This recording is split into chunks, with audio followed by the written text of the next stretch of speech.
Guys यार 2023 के जुलाई में फाइनेंशियल एक्सप्रेस ने एक आर्टिकल पब्लिश किया जहाँ पे उन्होंने ये क्लियरली बताया है कि आज तो हमारे देश की 31% लोग मिडिल क्लास में आते हैं, लेकिन भाई यही नंबर 46 या फिर 47 आते आते 61% होने वाला है। यानी कि आज हमारे देश के जितने भी लोग बिलो पॉवर्टी लाइन के नीचे जी रहे हैं वो 2046 साल आते आते मिडिल क्लास में एंटर करने वाले हैं, जहाँ पर वो अपनी लाइफ को एक बेहतर तरीके से जी पाएंगे। अब बात यहाँ पर तो सब कुछ ठीक ठाक ही लग रहा है, लेकिन भाई यहाँ पे एक बहुत बड़ी प्रॉब्लम छुपी हुई है जिसके बारे में तो कोई बात भी नहीं कर रहा है। और इस डेटा के अनुसार हमारे देश में मिडिल क्लास लोगों की तादाद तो ज्यादा होता ही जा रहा है, लेकिन भाई जो लोग ऑलरेडी मिडिल क्लास है वो लोग चाह कर भी रिच नहीं बन पा रहे हैं। लेकिन यार आखिर ऐसा हो क्यों रहा है? क्योंकि एक ऐसा इंसान जिसने गरीबी झेली है, भूखे पेट रह के मेहनत किया है और अपनी मेहनत के दम पे वो पुअर क्लास से निकल के आज मिडिल क्लास में आके पहुंचा है, उसके लिए भला इस मिडिल क्लास से बाहर निकलना इतना मुश्किल क्यों हो रहा है? उसके लिए उल्टा ये आसान होना चाहिए। तो भाई क्या हम ये मान ले कि इस मिडिल क्लास ट्रैप से बाहर निकलना एक्चुअली में बहुत ही टफ है, या फिर यहाँ पे जानबूझकर ही बहुत ही बड़े लेवल के लोग गेम खेल रहे हैं ताकि हम जैसे आम लोग चाहकर भी इस ट्रैप से बाहर ही ना निकल पाए? आखिर इसके पीछे सच्चाई क्या है भाई, और कैसे हम इस गरीबी की ट्रैप से निकल के एक रिच लाइफस्टाइल गेन कर सकते हैं? तो गाइस आज की इस वीडियो पे हम इसी डार्क रियलिटी के ऊपर से पर्दा हटाने वाले हैं। और सबसे पहले मैं आपको ये बता देता हूँ कि इस वीडियो में बताई गई सभी बातें मैं अपनी मन से नहीं बता रहा हूँ, क्योंकि जो चीजें प्रॉपर साइंटिफिक रिसर्च और प्रमाण के द्वारा पाया गया है, मैं उन्हीं सभी चीजों को बिना किसी फिल्टर के आपके सामने ले आने वाला हूँ, जिसके ऊपर अगर आपको कोई डाउट होता है तो आप खुद से भी वेरीफाई कर सकते हो, जिसका लिंक एंड डिटेल्स में आपको डिस्क्रिप्शन बॉक्स में प्रोवाइड कर दूंगा। लेकिन हाँ, अगर आपको सच्चाई जानना है और थोड़ा सा भी अपनी लाइफ को इम्प्रूव करना है तो इस वीडियो को अंत तक जरूर देखना। तो guys without wasting your time चलिए आज का एक कमाल का वीडियो जल्दी से स्टार्ट करते हैं। अब भाई हमारे देश की सबसे बड़ी प्रॉब्लम ये है कि जो लोग सड़कों पे नहीं रहते हैं ना, वो सभी लोग अपने आप को मिडिल क्लास ही समझते हैं, जबकि ये बात पूरी तरह से गलत है। डेटा के अनुसार जो फैमिली एक वर्ष में 5 लाख से 30 लाख तक की कमाई करता है वही मिडिल क्लास कैटेगरी में पड़ता है, और जो लोग ईयरली 5 लाख से नीचे कमाता है वो लोअर क्लास या फिर पुअर क्लास में पड़ता है। अब पर्सनली बताऊं तो मुझे ये क्लास सिस्टम बिल्कुल भी पसंद नहीं है, क्योंकि ये क्लास सिस्टम बहुत ही चालाकी से बनाया गया है, जैसे कि पुअर क्लास, मिडिल क्लास और रिच क्लास। अब यहाँ पर आप इन तीनों क्लास की डिफरेंस देखें तो पुअर क्लास में रहने वाले लोग किसी भी देश की इकोनॉमी में ज्यादा कुछ बड़े कंट्रीब्यूशन नहीं कर सकते। उल्टा भाई सरकार को उनके डेवलपमेंट के लिए अलग से पैसे खर्च करने पड़ते हैं ताकि ये बेचारे किसी भी तरह मिडिल क्लास में पहुँच जाए और एक ठीक ठाक जिंदगी बिता सके।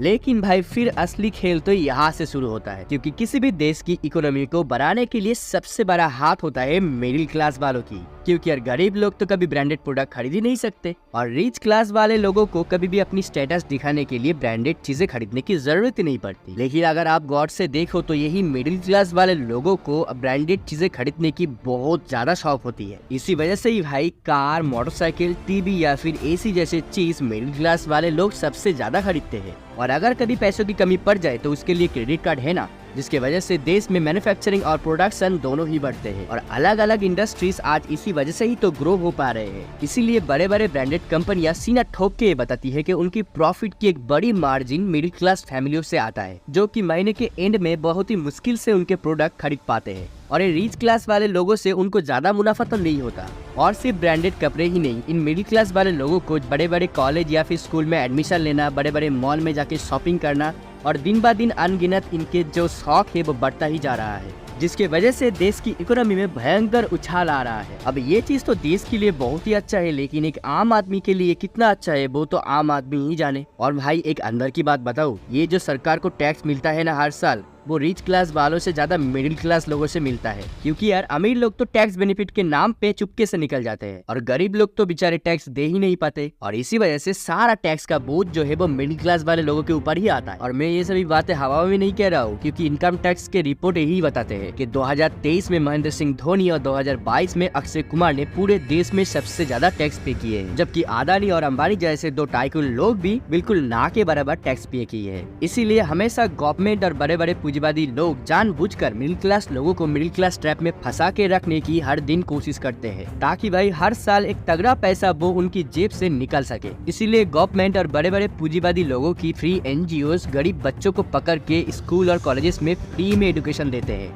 ताकि यही बच्चे पढ़ लिख कर गरीबी से निकल के मिडिल क्लास ट्रैप में फंस जाए, और प्राइवेट या फिर गवर्नमेंट कोई भी ठीक ठाक व्हाइट कॉलर वाले जॉब पकड़ ले, ताकि गवर्नमेंट और ये पूंजीवादी लोग इन सभी मिडिल क्लास लोगों से टैक्स और लग्जरी आइटम के नाम पे अंधाधुंध पैसे छाप सके। इसीलिए तो भाई इन लोगों ने इस ट्रैप को इसी तरह से ही डिजाइन किया है कि रोड साइड में चाय समोसे की दुकान लगाने वाले लोगों को समाज छोटी नजर से देखता है, और जबकि व्हाइट कलर जॉब करने वाले लोगों को ड्रॉपधार इज्जत दी जाती है। जबकि असलियत तो ये है कि रोड साइड पे दुकान देने वाले लोग हर साल करोड़ों रुपए छापते हैं। और ये बात सिर्फ मैं नहीं बल्कि गवर्नमेंट खुद बताती है। जैसे कि 2021 में सीबीआई वालों ने जब उत्तर प्रदेश की कानपुर में कई घरों में छापा मारा, तब उनको 256 ऐसे करोड़पतियों के बारे में पता चला जो लोग रोड साइड पे ठेला लगा के चाय समोसे कचौड़ी बेचते हैं। और सिर्फ यही नहीं, एक समोसे वाले के पास से तो करीब 375 करोड़ की प्रॉपर्टी भी मिली। और ये प्रॉपर्टी उसे कोई विरासत में नहीं मिली थी, बल्कि उसने रोड साइड ठेला लगा के ये प्रॉपर्टी खुद से खरीदी है। आप खुद देख लो, आपको खुद ही पता चल जाएगा। अभी ये बात तो गवर्नमेंट को भी पता है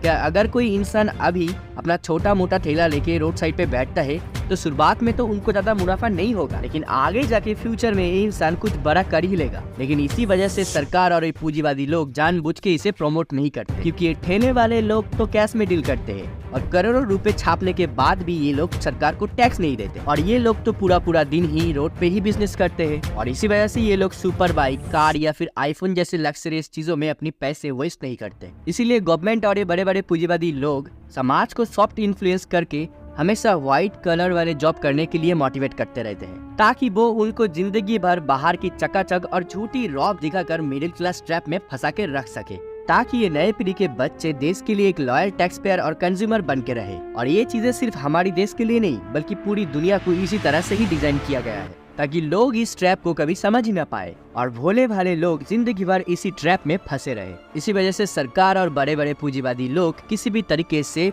पुअर क्लास को मिडिल क्लास में पहुंचा तो देते हैं, लेकिन फिर वो इन मिडिल क्लास लोगों को इससे बाहर निकलने का मौका ही नहीं देते। तो आखिर क्या किया जाए? आखिर कैसे इस चक्रव्यूह के मायाजाल से बाहर निकला जाए? आखिर इसका सॉल्यूशन क्या है भाई? तो इसका जवाब जानने के लिए 2009 में टॉम कॉलेज ने 177 सेल्फ मेड मिलियनियर्स को अपने एक्सपेरिमेंट में शामिल किया। अब इस एक्सपेरिमेंट की सबसे मजेदार बात यह है कि इनमें से 59% लोग मिडिल क्लास से निकल के मिलियनियर बने थे, और वही वे सिर्फ 41% लोग पुअर क्लास से निकल के मिलियनियर बने थे। और बहुत ही बारीकी से रिसर्च करने के बाद टॉम सर को इस मिडिल क्लास ट्रैप से निकलने का 4 रास्ते मिले, और भाई उन्होंने अपनी किताब रिच हैबिट में इसी चीज को एक्सप्लेन किया है, जिसके इस्तेमाल से दुनिया के सुपर रिच लोग अंधाधुंध पैसा छापते हैं, जो कि है वीर्टुओसोर्स, ड्रीमर्स, कॉर्पोरेट और सेवर इन्वेस्टर। अब ये वीर्टुओसोर्स वो लोग होते हैं जो अपनी लाइफ के शुरुआती दिनों में बहुत सारा टाइम अपनी नॉलेज और अपनी स्किल को बढ़ाने में देती है, फिर जाके वो एक डॉक्टर, लॉयर, एथलीट या फिर इंजीनियर बन के दुनिया के टॉप 1% लोगों में शामिल होते हैं। और भाई फिर वो अंधा पैसा छापते हैं। ये लोग अपनी शुरुआती दिनों में ज्यादा पैसे नहीं कमाते, लेकिन भाई जब अपनी स्किल में टॉप लेवल की मास्टरी हासिल कर लेते हैं, तब अपनी स्किल के दम पर वो अंधाधुंध पैसा छापते हैं और मिडिल क्लास ट्रैप को तोड़ देते हैं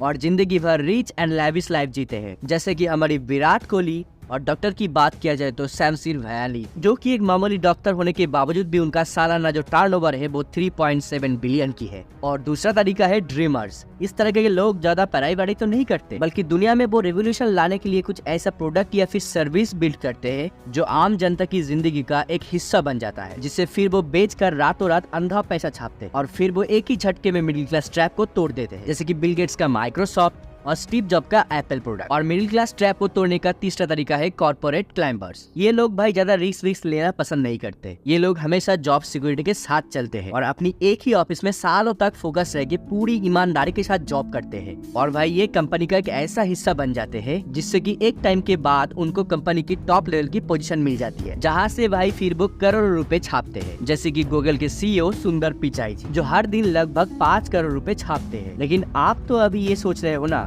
कि भाई ये सब तो आपके लेवल की नहीं है, लेकिन भाई आप शायद भूल रहे हो एक और तरीका भी बाकी है, उसे आप बारीकी से जान लो, जो कि है सेवर इन्वेस्टर, जहाँ पे लोग जॉब, बिजनेस या फिर कोई भी छोटा मोटा काम करके पैसे सेव करते हैं, जिसके बाद उन पैसों को वो ऐसे किसी एसेट में इन्वेस्ट करते हैं जो हर महीने उनको एक मोटा पैसे कमा के देता है। अभी अगर आपको ये लग रहा है कि ये सब तो बस कहने की बातें हैं, रियलिटी में भला कोई इंसान पैसे सेव और इन्वेस्ट करके करोड़पति बना है क्या? तो चलो आपका ये भ्रम भी मैं दूर कर देता हूँ। तो भाई CBI ने कानपुर में जब 256 करोड़पति को ढूंढा था ना, तब भाई गवर्नमेंट ने खुद इस रात से पर्दा हटाया था कि रास्ते पे फूड बेचने वाले ये सभी लोग अपने महीने के सभी खर्चे वर्चे निकाल के 30 से 40 हजार रुपए सेविंग्स कर लेते हैं। और ये सभी पैसे वो बैंक में नहीं रखते थे, बल्कि एग्रीकल्चर प्रॉपर्टी या फिर दूसरे दुकान खरीदने में इन्वेस्ट करते थे, जहाँ से उनको रेंट के तौर पे एक मोटा तगड़ा पैसा मिलता था। और भाई ये लोग उन रेंट के पैसों को भी खर्च नहीं करते थे, बल्कि उसे भी वो लोग किसी नए एसेट में इन्वेस्ट कर देते थे। इसीलिए ये लोग ज्यादा पढ़े लिखे ना होने के बावजूद भी अपनी पैसे को कंपाउंडिंगली ग्रो करके करोड़ों की साम्राज्य बना ली है। और अगर आपको लगता है कि आपके पास पैसे कमाने वाला कोई स्किल नहीं है, तो आप AI और ChatGPT की मदद ले सकते हो, जिससे आप दिन के 2 या फिर 3 घंटे काम करके एक अच्छी खासी पैसे कमा सकते हो। तो भाई आज का ये वीडियो आपको कैसा लगा मुझे कमेंट करके जरूर बताना। वीडियो पसंद आए तो एक लाइक जरूर ठोक देना। अपनी फैमिली अपनी फ्रेंड के साथ इस वीडियो को जरूर शेयर करना, और अभी तक अपनी इस चैनल को सब्सक्राइब नहीं किया है तो मुझे सपोर्ट करने के लिए जरूर सब्सक्राइब कर देना। तो मिलते हैं नेक्स्ट कमल की वीडियो पर, तब तक के लिए have a good day, take care and Tata.